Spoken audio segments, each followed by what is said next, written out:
स्वागत है दोस्तों आपका मेरे चैनल पर। आज दोस्तों हम एक इम्पोर्टेंट मुद्दे के ऊपर चर्चा करेंगे।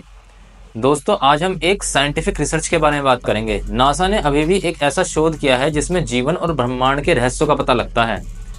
यानी कि ये पता लगता है कि कैसे जीवन की उत्पत्ति हुई थी और कैसे अंतरिक्ष की उत्पत्ति हुई थी। नासा ने एक क्षुद्रग्रह यानी कि एस्ट्रॉयड बेन्नू से कुछ सैंपल लेकर आए थे और उसका अवलोकन किया था, जिसके बाद ये पता लगा कि अंतरिक्ष की उत्पत्ति कैसे हुई और जीवन का उत्पत्ति कैसे हुई। आइए दोस्तों जानते हैं पूरी जानकारी इस वीडियो में।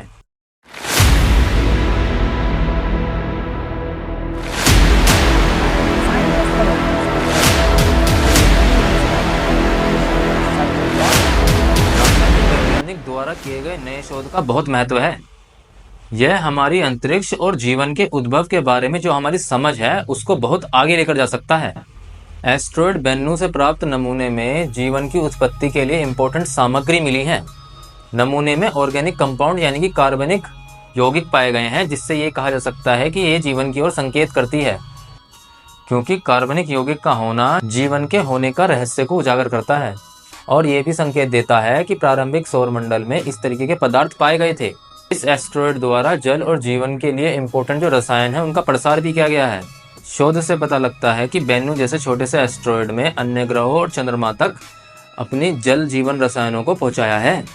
यह जीवन के उद्भव के लिए आवश्यक माहौल पैदा करने के लिए उनकी भूमिका को दर्शाता है। शोध से पता लगता है कि जीवन के उद्भव के लिए आवश्यक परिस्थितियां प्रारंभिक सौरमंडल में व्याप्त थी। वैज्ञानिकों का मानना है कि बेन्नू जैसा क्षुद्रग्रह 100 किलोमीटर चौड़े बर्फीले पिंड से बना है। इससे एस्ट्रॉयड के उद्भव और विकास के बारे में नई जानकारी मिलती है। इस एस्ट्रॉयड से प्राप्त सामग्री इससे जीवन के उद्भव की एक नई अंतर्दृष्टि का पता लगता है। यानी जीवन की उत्पत्ति कैसे हुई है इसके बारे में नई बात पता लगी है। यह शोध हमारी पृथ्वी पर जीवन के उद्भव के बारे में एक नई दृष्टि प्रदान करता है। यह हमें अब तक केवल पृथ्वी पर ही जीवन क्यों दिखाई देता है, इस तरीके के महत्वपूर्ण सवालों को उठाने पर मजबूर करता है।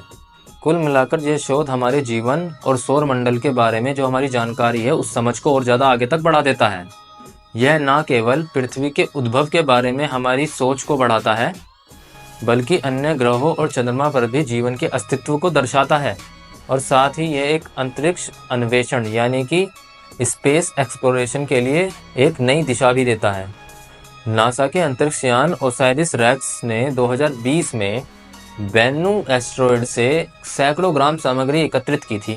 2023 में इस सामग्री को पृथ्वी पर वापस भेजा गया, जहां नासा के वैज्ञानिकों ने इसकी गहन जांच पड़ताल की। इस शोध का महत्व दोस्तों काफ़ी अधिक है, क्योंकि इससे हमारे सौरमंडल और जीवन के उद्भव के बारे में नई अंतर्दृष्टि मिलती है। यदि बेन्नू एस्ट्रॉयड के महत्व और इतिहास की बात करें तो बता दूं कि बेन्नू एक छोटा सा एस्ट्रॉयड है जो कि पृथ्वी कक्षा से बाहर घूमता है। माना जाता है कि ये एक 100 किलोमीटर चौड़ा बर्फीला पिंड था, जो कि बाद में नष्ट हो गया। लगभग 1 से 2 अरब साल पहले ये नष्ट हुआ था। जो टूटकर टुकड़े अलग हुए थे उनसे ही बेन्नू और अलग तरीके के एस्ट्रॉयड बने, जिन्हें ढीले पदार्थ के ढेर के रूप में देखा गया है।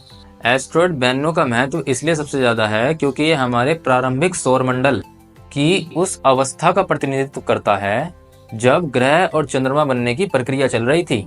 बेन्नू से प्राप्त नमूने सौरमंडल के इतिहास और जीवन के उद्भव के बारे में नई जानकारी देते हैं। ये जो दोस्तों बेन्नू एस्ट्रॉयड से जो सामग्री प्राप्त हुई है, इससे वैज्ञानिकों को क्या क्या पता लगा है, आज हम इसकी बात करते हैं। नंबर 1 पर इसमें पता लगता है कि इसके अंदर जो कार्बनिक यौगिक है इसकी मात्रा थी, यानी कि जीवन जीने के लिए कार्बनिक यौगिक का होना इम्पोर्टेंट है, तो ये दर्शाता है कि यहाँ जीवन संभव था कभी।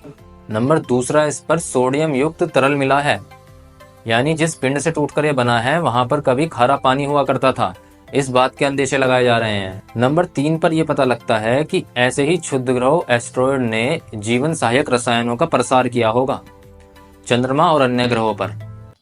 नंबर 4 पर हमें यह पता लगता है इसकी सामग्रियों से कि जीवन जीने के लिए जो इम्पोर्टेंट परिस्थितियां थी ये प्रारंभिक सौरमंडल में व्यापक थी, मौजूद थी उसके अंदर।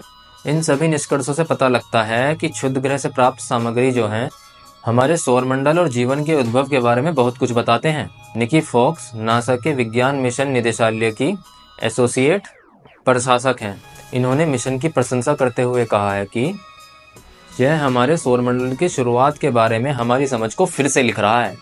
वास्तव में यह शोध हमारी अंतरिक्ष यात्रा और जीवन के उद्भव के बारे में हमारी सोच को आगे बढ़ा देता है।